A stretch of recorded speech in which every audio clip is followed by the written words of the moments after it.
So here we are, the final 7 matches that will define who becomes the next one-day world champion.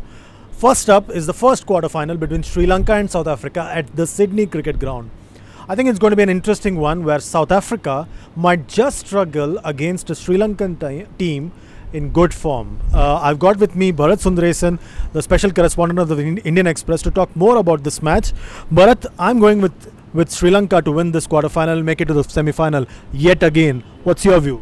I think it's time that South Africa, got theirs back at the Sydney Cricket Ground. We all remember what happened in 1992. And it's time for revenge, and I think they're not gonna let Sri Lanka get, or any team that's gonna face them, get away with anything anymore and at the Sydney Cricket Ground. And as we've seen, South Africa seem to be peaking.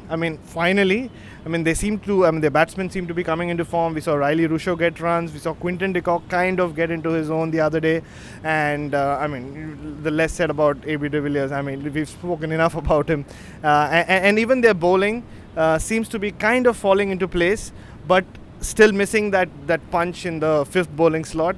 But I still think South Africa will put it over Sri Lanka because Sangakkara, law of averages say that he has to fail this time around.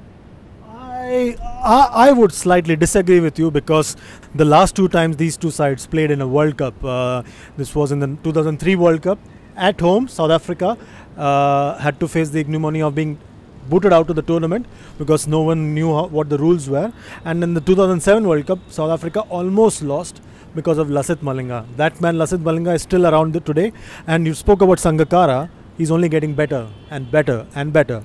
Their bowling attack looks much more balanced than South Africa's, and I think overall I think Sri Lanka has a slight edge over South Africa purely because of the bowling attacks between that you stack up against each other.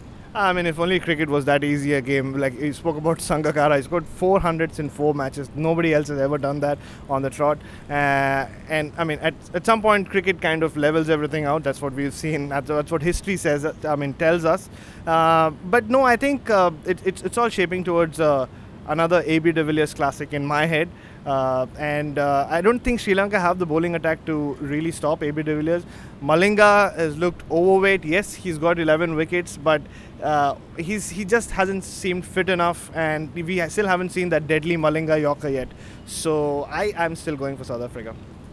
Let's wait and watch. We'll find out more when Sri Lanka and South Africa play each other at the Sydney Cricket Ground. Remember, the first quarter-final, Sri Lanka-South Africa. Bharat says it will be South Africa's turn to win and go into the semi-final. I'm going with Sri Lanka making it to the semi-final. That's it from this episode of World Cup Express. Keep logging on to Indian Express's YouTube channel.